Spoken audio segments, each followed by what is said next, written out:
बिस्मिल्लाहिर्रहमानिर्रहीम। अस्सलाम वालेकुम। कैसे हैं तमाम दोस्त? उम्मीद करता हूँ बिल्कुल खैरियत से होंगे।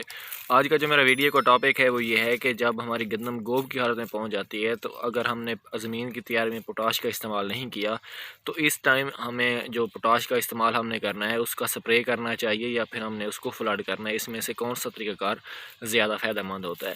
तो जैसा कि पोटाश के साथ साथ फास्फोरस और नाइट्रोजन की हमारी गंदम को ज़रूरत होती है, उतनी ही मिकदार में जो पोटाश होता है वो भी हमारी गंदम को ज़रूरत होती है। अगर हमने अपनी गंदम में की तैयारी में ज़मीन की तैयारी में अगर हमने पोटाश का इस्तेमाल नहीं किया, तो फिर हमारे पास एक और चांस होता है जिस टाइम हमारी जो गंदम होती है वो गोब की हालत में होती है, तो उस टाइम जो पोटाश का इस्तेमाल किया जाता है वो आप लोग फ्लड भी कर सकते हैं और उसका स्प्रे भी कर सकते हैं। लेकिन ज़्यादा जो मौसर होता है, जिसका ज़्यादा रिज़ल्ट आता है, उसमें आप लोगों ने जो करना होता है वो आपने स्प्रे करना होता है।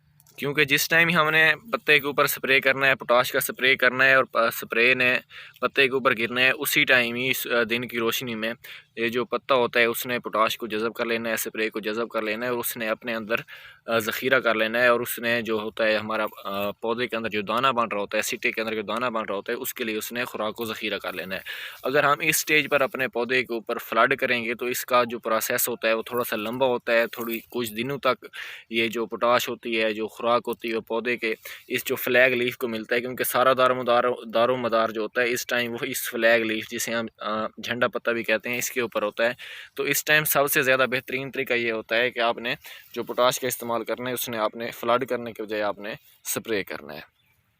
तो इसके साथ आपने एक और एहतियात लाज़मी करनी है, वो ये कि अगर आप लोगों के गंदम ने सिट्टा निकाल लिया और पोलिनेशन का अमल जारी है, तो फिर आपने किसी भी किस्म का स्प्रे बिल्कुल नहीं करना।